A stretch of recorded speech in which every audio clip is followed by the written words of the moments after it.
बिस्मिल्लाहिर्रहमानिर्रहीम नहमदुहु व नसल्ली अला रसूलिल करीम। नाज़रीन इकराम, अस्सलाम वालेकुम। मैं डॉक्टर मोहम्मद ताहिर कुरैशी अपने इदारे उर्दू निसाब साज की तरफ से आपकी खिदमत में एक और वीडियो के साथ हाजिर हूँ। इस वीडियो का ताल्लुक मैट्रिक के उर्दू के पर्चे से है और उसके सवाल नंबर 4 से है, और ये वीडियो पिछली वीडियो का तसलसल है। पिछली वीडियो में हमने सवाल नंबर 4 के बारे में बात करते हुए शेर की तशरीह करने का तरीक़ा आपको बताया था कि शेर की तशरीह कैसे करते हैं, और नमूने के तौर पे एक शेर की तशरीह भी की थी। आज उन्हीं उसूलों के, उन्हीं क़ायदों के मुताबिक हम तशरीह का बाकायदा आगाज़ करते हैं। लेकिन ये जहन में रखिए, हम चाहते हैं कि आपको तशरीह करना खुद आए, और इसीलिए हम तमाम अशार की तशरीह नहीं करेंगे, और जो भी गज़लें और नज़में आपकी किताब में हैं हम अहम या मुश्किल अशार की तशरीह करेंगे, बाकी आसान अशार को आपके लिए छोड़ देंगे ताकि आपकी मशक हो। तो हम आगाज़ करते हैं हम्द से। आप जानते हैं कि हम्द ऐसी नज़म को कहते हैं कि जिसमें अल्लाह ताला की तारीफ़ बयान की जाए। तो मौलवी मोहम्मद इस्माइल मीरठी की ये नज़म हम्द सफ़ा नंबर 118 और 119 पर आपकी किताब में मौजूद है। हम इसकी तशरीह करते हैं। पहले मौलवी साहब के बारे में चंद जुमले, वो इसलिए कि आपको हवाला शायर में उनके बारे में लिखना पड़ेगा। मौलवी मोहम्मद इस्माइल मीरठी को बच्चों का सबसे बड़ा शायर कहा जाता है।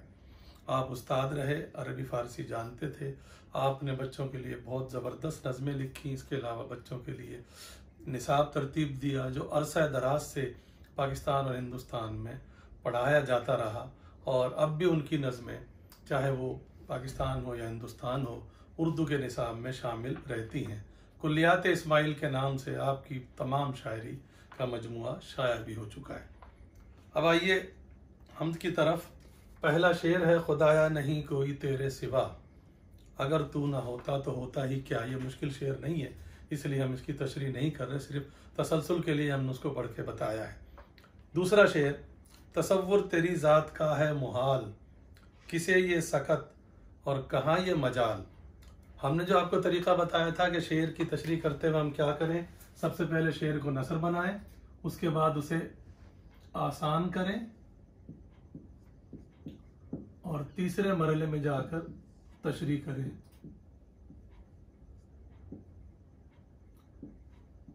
और ये बात आपको बार बार बताई जाएगी कि ये मराहिल आपकी मश्क के लिए हैं, गोया आपके जहन के कंप्यूटर में खुद ब खुद होंगे। इम्तहान में बहरहाल आपको बराह रास्त तशरीह करनी है, और चूंकि 2 नंबर शेर की तशरीह के हैं, जिसमें से आधा नंबर तो यकीनन शायर का तारुफ का होगा, तो तशरीह के लिए सिर्फ 1.5 नंबर ही बचता है। तो उसके लिए बहुत लंबी चौड़ी तशरीह आपको नहीं करनी, बल्कि चंद जुमले कहने हैं जो कि शेर को वाज़े कर दें। तो तसव्वुर तेरी ज़ात का है मुहाल, इसको हम पहले नसर बनाएंगे, यानी अगर इस बात को हम जुमले में बोलते तो कैसे बोलते, तेरी ज़ात का तसव्वुर मुहाल है। दूसरा मिसरा, किसे ये सकत और कहाँ ये मजाल, ये सकत किसे है और ये मजाल कहाँ है। तसव्वुर का मतलब ख्याल, महाल का मतलब मुश्किल। तो तेरी ज़ात का तसव्वुर महाल है, यानी नामुमकिन है। हम अपने ख्यालों में, अपनी सोच में, तेरी तसव्वुर में नहीं ला सकते कि तू कैसा होगा, शक्ल व सूरत क्या होगी। अल्लाह ताला की ज़ात जिस्म से बेनियाज है, इसलिए उसकी ज़ात का तसव्वुर नामुमकिन है कि हम सोच सकें। और यही बात शायर ने दूसरे मिसरे में भी कह दी कि ये सकत का मतलब ताकत, ये मजाल, इसका मतलब भी ताकत या हिम्मत ही है, कि किसी की ये हिम्मत या मजाल या ताकत नहीं है कि तेरे बारे में सोच के ये बता सके कि अल्लाह ताला तेरी शक्ल व सूरत, तेरा जिस्म इस किस्म का है। अब आइए अगला शेर, बनाई है तूने ये क्या खूब छत, कि है सारे आलम की जिसमें खपत। हम इसको पहले नसर बनाएंगे। तूने ये क्या खूब छत बनाई है, कि सारे आलम की जिसमें खपत है।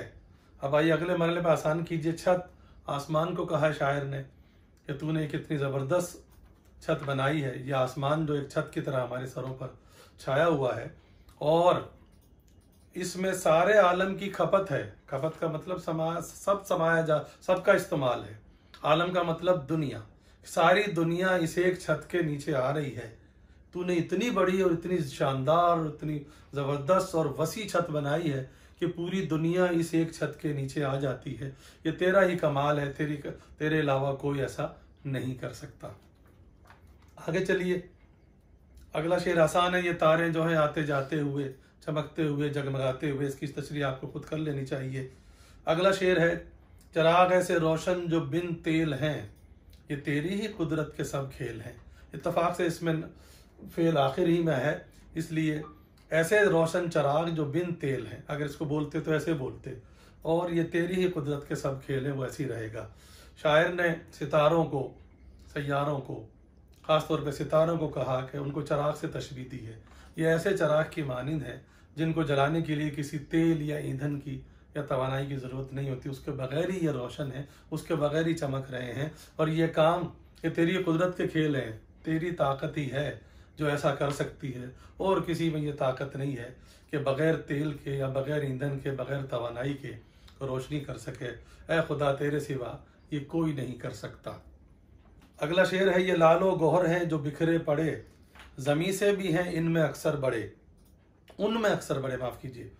ये लालो, अगर इसको हम नसर बनाए, ये जो लालो गोहर बिखरे पड़े हैं, उनमें अक्सर ज़मीन से भी बड़े हैं। लाल और गोहर, लाल कीमती पत्थर को कहते हैं और गोहर मोती को कहते हैं। शायर ने तशबीह दी है सितारों को कि ये कीमती पत्थर और मोती की तरह हैं, जो हम देखते हैं तो हमें बिखरे हुए आसमान पर नज़र आते हैं, और हमें यहाँ से तो छोटे छोटे दिखाई देते हैं, लेकिन अक्सर से भी अक्सर, बल्कि बहुत ज़्यादा तादाद में ऐसे हैं कि ज़मीन उनके सामने हजम और जसामत के लिहाज से कोई हकीकत नहीं रखती। ये ज़मीन से बहुत बड़े हैं, और ये सब तू ही बना सकता है, तेरे अलावा और कोई नहीं बना सकता। अगला शेर है, यह कायम है तेरी ही तकदीर से, बंधे हैं बहम सख्त जंजीर से। इसको हम नसर बनाएं तो, ये तेरी ही तकदीर से कायम है और सख्त जंजीर से बहम बंधे हैं। तकदीर किस्मत, मुकद्दर नसीब, बहम साथ। शायर कह रहा है कि ये जो सितारे हमें नज़र आते हैं, ये तूने ही इनकी किस्मत में लिखा है, ये कायम है, और कोई इन सितारों को पैदा करने की और कायम रखने की कुदरत नहीं रखता। और ऐसा लगता है ये सितारे जो आसमान पर हमें नज़र आते हैं, किसी ज़ोरदार और किसी सख्त ताकतवर जंजीर से आपस में ऐसे जकड़े हुए हैं कि कोई ज़रा सा भी इधर उधर नहीं हिल सकता। अब साइंस ने साबित कर दिया है कि इनकी जगहों में ज़रा सी भी तब्दीली नहीं हो सकती, वरना बहुत बड़ा नुकसान हो सकता है। तो ऐ अल्लाह ताला, ये तेरी ही कुदरत है, तूने इतने सारे सितारे बनाए और उनको आपस में कैसे जोड़ के रखा हुआ है कि कोई 1 इंच भी इधर उधर नहीं हो सकता।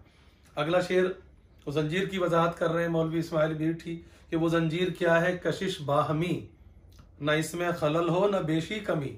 इसकी हम नसर बनाएं तो, वो जंजीर क्या है, कशिश बाहमी है, न इसमें खलल हो न बेशी कमी हो। कशिश बाहमी, आपस की ताकत, आपस का खिंचाव। शायर कह रहा है कि वो जंजीर जिसको पिछले शेर में उसने कहा था, वो कौन सी जंजीर है जिसकी वजह से ये कायम है। वो कशिश है जिससे वो एक दूसरे से फासले पर भी रहते हैं और एक दूसरे से दूर भी नहीं जा पाते। वो ऐसी कशिश, ऐसी ताकत है जिसकी वजह से एक दूसरे से जुड़े हुए हैं और उसमें कोई खलल नहीं है, कोई खराबी, कोई नक्स नहीं है। कोई बेशी, बेशी ज्यादती को कहते हैं, कमी कम को कहते हैं, यानी इनके बनाने में कोई कमी बेशी नज़र नहीं आती, कोई नुकसान, कोई रुकावट नज़र नहीं आती। इतने ज़बरदस्त तरीके से बनाने वाले ने, यानी खुदा ने बनाए हैं कि ऐसा लगता है किसी मजबूत जंजीर से इनको बांधा हुआ है और आपस में एक दूसरे से जुड़े हुए हैं। आखिरी शेर है इन सब का आईन ईजाद एक, हुनर एक है और उस्ताद एक। अगर इसकी नसर बनाए तो, इन सब का आईन ईजाद एक है, एक हुनर है और एक उस्ताद है। आईन ईजाद, पहले हम सीधा करें मरकब लफ्ज़ को, ईजाद का आइन, आइन कहते हैं तरीके को, दस्तूर को, कानून को।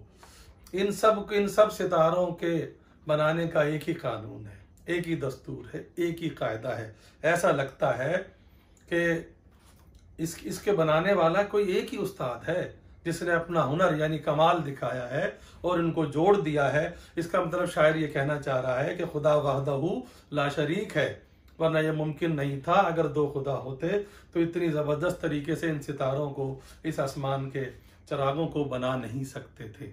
तो नाजरीन, आज की वीडियो में हमने हम्द कि तकरीबन तमाम ही अशार, एक दो आसान अशार छोड़ दिए हैं, उनकी हमने तशरीह की है। ये सिलसिला अभी जारी रहेगा। हमें उम्मीद है कि आपको ये वीडियो पसंद आई होगी। हमारी वीडियो को लाइक कीजिए, चैनल को सब्सक्राइब कीजिए। बहुत शुक्रिया।